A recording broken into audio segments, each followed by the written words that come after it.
This video that we're gonna see is anything but regular, but the guy clearly has been playing his Mortal Kombat. Let's take a look at what went down in this reality check.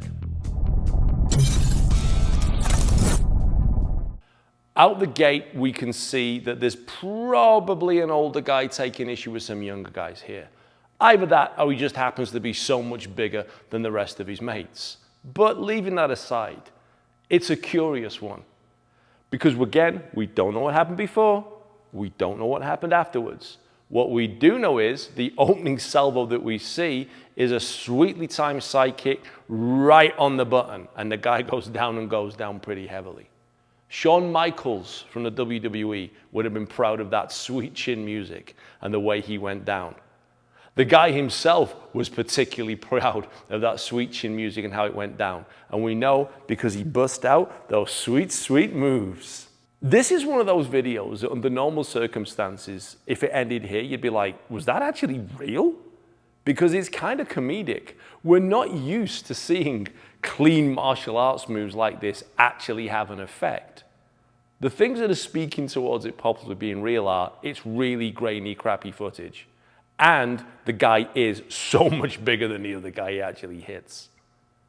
Having delivered this side kick and then bust the move, the other guy decides, I'm going to have another go at this. Put me back in, coach. I'm still in the game. Except he's not, because the guy hits down, away, and that low kick, and woof!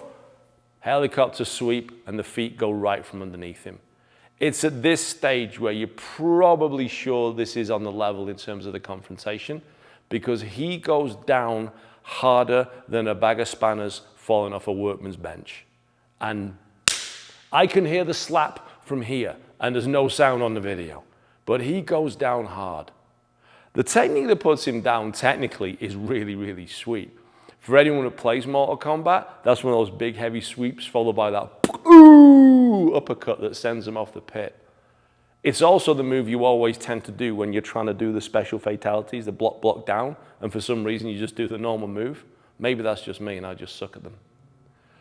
What's significant is, though, the disparity in skill level between these two people. Not only is he so much bigger, he's clearly so much better and stronger than this guy.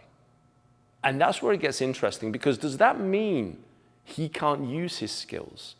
The law is pretty explicit. You can defend yourself with what is reasonable and necessary in the circumstances. This could be an ego fight. It could just be one of those situations where two guys decide they were going to have a dust up in the street, or just a friendly knock around and it turned unfriendly. Is there a high risk that the guy could have been injured here? Yeah, there absolutely is. You took his legs out from underneath him, you put his flat on his bum. But I don't think even he predicted how spectacular that fall was going to be. The first side kick pushed the guy over, established early on, you're not winning this, I'm in control. And maybe, just maybe, we could have done without the little disco moves afterwards, because the chances are that pissed the guy off more, which is why he came back for seconds.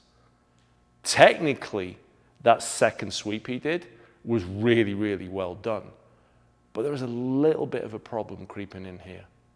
Leaving aside the humor of the situation and leaving aside the spectacular Tekken-esque controls that he launched in there, he clearly has a much higher skill level.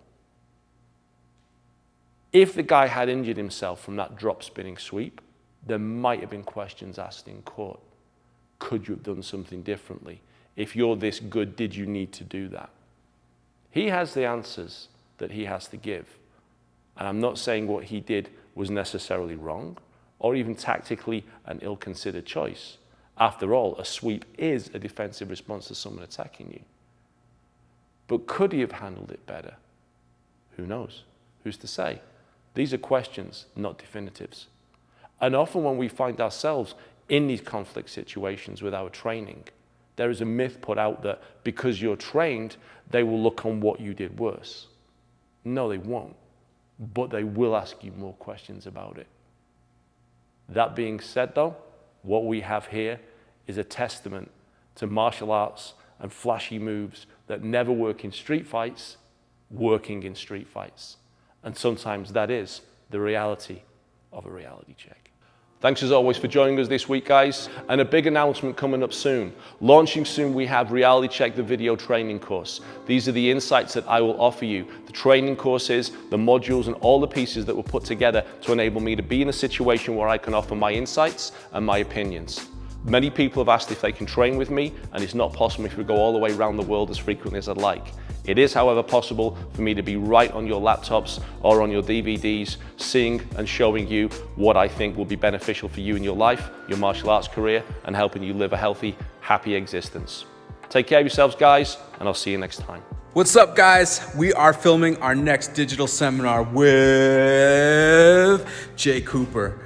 It's called Reality Check. Jay, tell us a little bit about what Reality Check is. A lot of you have asked me about training and where you can learn more about how we stay in the moment, we keep that ego in check, and we make sure that we take a pause so our responses are the correct ones. That's what this course is going to deliver to you. It's not going to teach you how to punch and kick. It's not going to teach you a martial art. Hell, it's not even going to give you scenarios. What it's going to enable you to do is realize who you are, who the enemy is, and make those responses and reactions the correct ones at the time so you don't end up suffering afterwards. There's no point in winning the battle and losing the war, and that's the central theme.